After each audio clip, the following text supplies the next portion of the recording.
Okay, we need to go back to where this all began. Not that far back. There we go.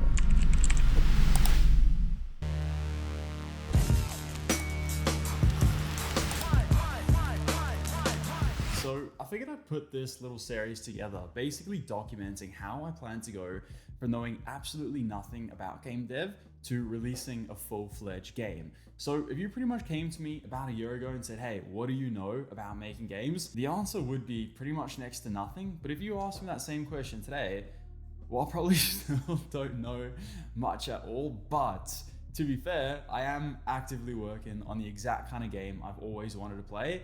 And it's starting to look pretty good, to be honest. To understand though why I wanted to make a game, we first need to look at the current state of motocross games. And yes, you heard that right. So we're gonna be making a motocross game. And I know that sounds like a very niche kind of game, niche kind of genre, but hear me out. If you grew up like me playing MX vs ATV, Untamed or Unleash, maybe you're gonna get where I'm coming from in terms of why I think those games are so fun and exciting. But even if you're into maybe like sim racing and you do Assetto Corsa or iRacing or something like that, hopefully you can kind of see where my passion's coming from with that type of game. Anyways, right now on the market, there's pretty much two types of motocross games. There's MX Bikes, which is your simulator type game, really fun, really great really great physics. And a lot of people love that game. It's a lot of fun, but what it's missing is a bit of polish and a bit more love from the developer when it comes to kind of like rounding out that game, adding in the remaining features that the community wants and all that like good polish, that you'd want. And then on the other side, you have games like MX vs ATV, and they look great. The graphics are amazing, to be honest. It's got a lot of really cool stuff, but it's just not that fun to play. So what I want to do is build the perfect blend, essentially, and have a game that looks polished, feels fun to play, is more on the sim side, and has all those little bits the community wants. So, a decent fucking track editor for one. And it actually has good multiplayer. And what I think is really missing from, I guess, the soul of the multiplayer with both of those games is good competitive racing. So, coming from someone who plays or has over 1,000 hours on CSGO, I love some good online ranked gameplay. And so there's all these little things that I think are missed opportunities. And it's kind of how I got into wanting to make this game in the first place. Initially it was frustration. Why does this game not exist? I think it'd be a lot of fun, but that frustration kind of turned into an opportunity. And from there, I figured, okay, well, why don't I just make this game myself? And at the time, I pretty much knew nothing about game dev. I didn't know how hard it was either.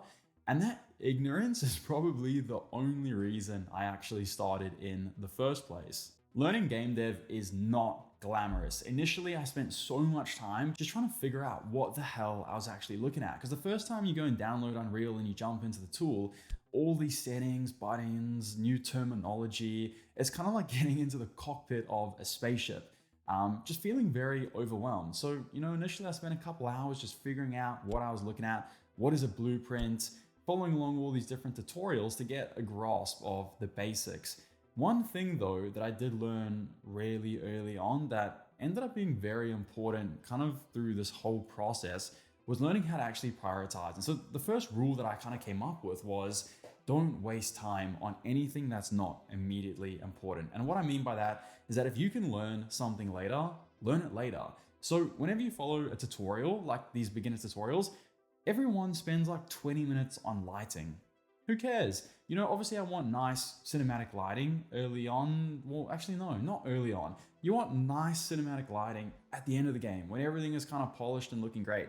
Initially, you just want your idea off the ground and for the bare bones stuff to be working and functional. So cutting out what you can learn early on and learning it when you need to was kind of the first rule that I found out and that I stuck by that ended up actually saving me a huge amount of time throughout this whole project. And I'll tell you a little bit of an example about that as we go on a bit. But once I understood the basics, I'd gone through a couple beginner tutorials, got a hang of the UI, what a blueprint is and so on, I needed a sense of direction, a way to get out of what people call tutorial hell and actually start mapping out how I can go about building my dream game.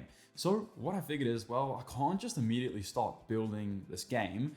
I need to work on a prototype first and actually do a proof of concept to show that we can make this game. So what I figured is, first goal, let's build the prototype, and that has one simple task or objective in mind, and it's that the prototype must be fun. We're not going to worry about multiplayer, ranked gameplay, anything fancy like that. All we're going to build out is the bare bones bike physics and make sure that they feel fun. So how did we do that? How did we get to that point? Well, firstly, I figured I'm going to need to be pretty good at blueprints and C++, being that I'm making a physics-driven game. Secondly, once we're good at making some core underlying like logic and implementations, we need to understand how physics works. And that's both from like a motorbike perspective, because we need to implement the stuff, and it's also from an Unreal perspective. So how do we do these physics-based like simulations in Unreal? Okay, once we understand those two things, I guess we can start building out the prototype. So you know what? It actually wasn't really much of a plan, but it was a sense of direction. It was somewhere to start out with. I did about 2 courses on blueprints, and it was actually pretty awesome. I think I learned a lot really quickly, and I did start to feel quite comfortable early on. But where I went wrong was with C++.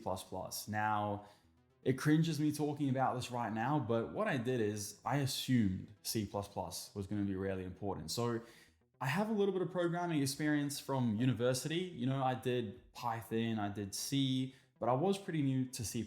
So I did a 13-hour course, probably took 20 hours. I'd also did this course over here.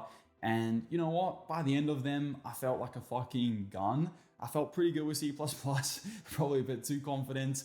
But the problem is that now, about a year later, I haven't used a single ounce of it, and I've completely forgotten everything that I've learned. And I also ended up just wasting a huge amount of valuable time that I could have spent actually building out the important parts of the game. So in short, bearing in mind, I probably couldn't even do a hello world statement right now. I overprepared for the wrong thing, wasted a bunch of time, and as such, rule number 2 became, don't assume shit. Listen to rule number 1. Another challenge was the physics itself. Do I build everything from scratch, from the ground up, which is probably going to give me better results, but I don't have a fucking clue how to do that right now. So what I kind of decided on is Unreal has this built-in physics module, component, whatever it is, called Chaos. And we can use Chaos vehicles, which is pretty good. It's not perfect, but we can use it for now to build out most of what we need, and then hopefully port it over into our own implementation once we're a little bit better, a little bit more confident down the road. And so what we're doing is we're not focusing on perfection, but we're focusing on moving forward. And that's probably the third most important thing that I've learned so far. Because game dev isn't about getting things perfect the first time, it's all about moving forward. It did feel like things were really starting to come together at this point. You know, I was comfortable within Unreal. I could do the basics with blueprints in C++. And I'd also found this guy online called Marco, who at this point essentially really became like a god to me. So I followed along these 2 videos over here, which were making a very basic car and motorbike. It wasn't really physics driven. It was using this thing called kinematics, but it was great once again just to kind of refine how blueprints work, figure a couple things out for myself as well. But what he did put out is the exact thing I needed. And that was a tutorial using a motorbike and using Chaos vehicles. When I started it though, he was using a cruiser bike, and we're not fucking making a cruiser game. We're making a dirt bike game. So I tried initially to download a model off like CG Trader and rig it myself, but I was so lost at this point and I simply couldn't get it working. But I realized that I literally couldn't do the most basic stuff in Blender, and Blender was going to be really important later on. So I decided to take this as a bit of a side mission, a bit of an opportunity to take a break from Unreal to actually learn Blender. And I wasn't going to do that fucking donut tutorial. So instead, I made a sword initially to get up to speed with the UI and all the basics. And then I followed this tutorial over here to make a pretty fucking awesome robot and learn some hard surface modeling. After that, once again, I didn't want to get stuck in tutorial hell. This was just a side mission. I'm not trying to be an absolute blender weapon. So what I did is I found online someone making a low poly dirt bike. And this was a time-lapse video. So what I did is I literally scrubbed through that video frame by frame, understanding how they kind of did everything, what tools they used in Blender, and I copied this along and rebuilt this bike, which honestly, you know, you probably think it looks shit, but I fucking love it. I think this bad boy came out perfect. You know, it was roughly geometrically correct, it looked visually okay-ish, and it also had a simple suspension system. So this was everything that we needed as a test bed to start the prototype.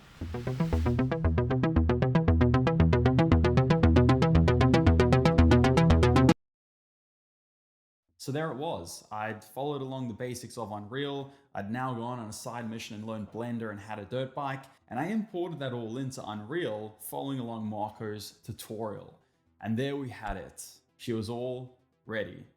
So it was kind of fucked. The bike would just spaz out. You know, I tweaked a lot of stuff, played around with things here and there, but I just simply couldn't get it to work.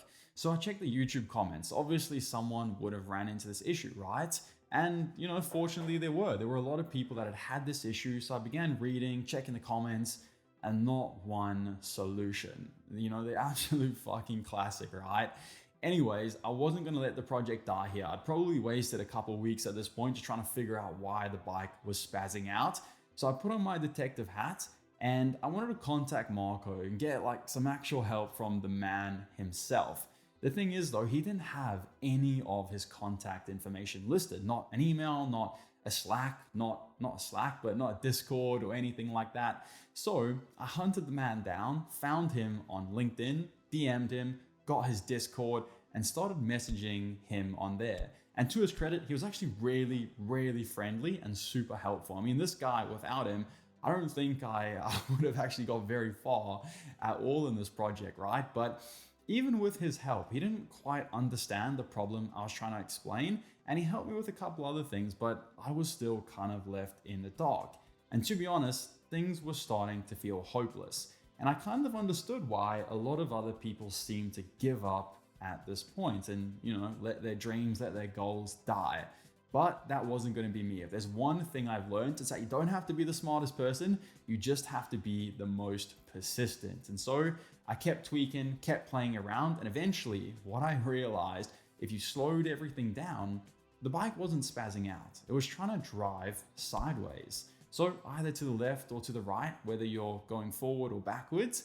And the reason being, and it might sound dumb, it might sound obvious, but the frame of the motorbike was orientated in slightly the wrong axis. You see, I and probably all the other people have been so focused on making sure the wheels were aligned properly, making sure the wheels were configured properly, that I suppose we didn't even think about the rigging of the bike's frame or any weird stuff like that. But yeah, you know what? It turns out for whatever reason, the frame is really important, and that's what was causing all of these issues.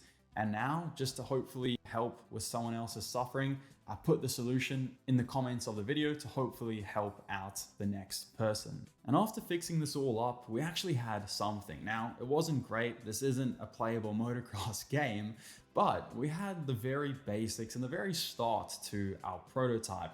And really, this is where all the hard work is about to begin. So hopefully, you know, if you've enjoyed watching this video, in part 2, this is where we're going to start building out some awesome motorbike physics.